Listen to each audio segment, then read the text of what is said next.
Great question. Why go fiscal sponsorship? A lot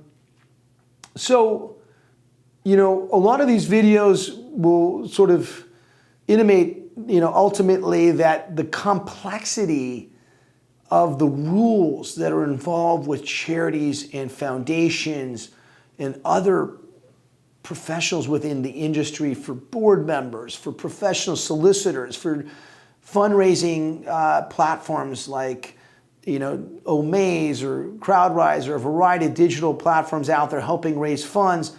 This ecosystem is relatively complex, who the players are. The rules that apply to all of these various players is complex.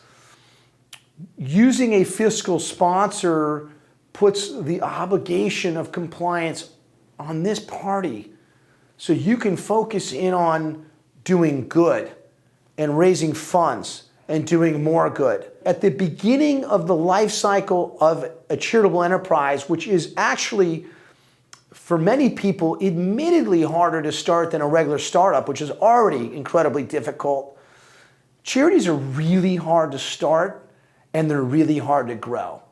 And if you want to sort of create the most chance of success and sustainability and stability in the long run, using a fiscal sponsor can allow you to come underneath an umbrella, learn a tremendous amount around the ecosystem, not get distracted by all the legality, all the compliance, all the sort of intricacies and nuances of operation, and again, focus in on growth, focus in on raising funds.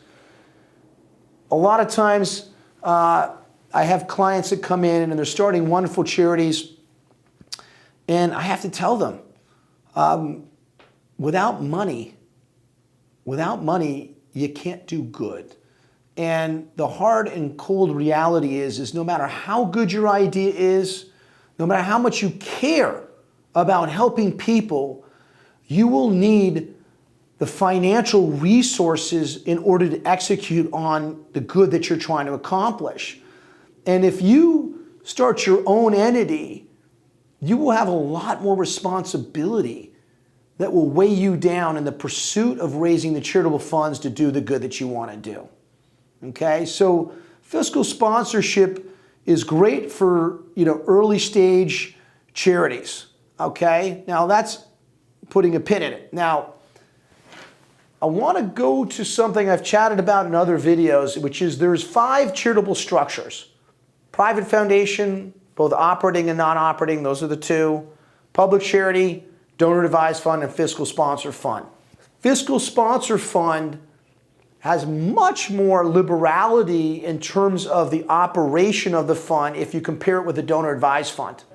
There's a tremendous amount of public perception and also assets flowing into donor advised funds that ultimately are very limited in terms of what you can do with a donor advised fund, whereas with a fiscal sponsor fund, it's much more open-ended in terms of what you can do. And that will be a discussion for another video topic, but I want you to appreciate the fiscal sponsor fund in many ways. It doesn't have the strict self-dealing rules of a private foundation. It has the ability to raise funds from private foundations, unlike a private foundation. It's not limited in terms of the outputs like a donor advised fund can only give to US approved 501c3 charities. And that's it, except with payment to their investment managers, whereas a fiscal sponsor fund can do anything, literally, in terms of dispersing funds, provided it is advancing a charitable purpose. And private operating foundations and non-operating foundations have tremendous self-dealing rules that you may want to avoid. And the public charities don't come with that. So there's a lot of reasons why a fiscal sponsor fund, if we interface with each other, factually speaking, about the inputs and the outputs through that conversation, the mission, what you're trying to achieve, the way you're trying to generate your charitable funds, it may become a nuanced conversation where fiscal sponsor fund is the best option of all 5. And by the way, sometimes it's a little, you might set up 2 of these entities, and there are reasons why.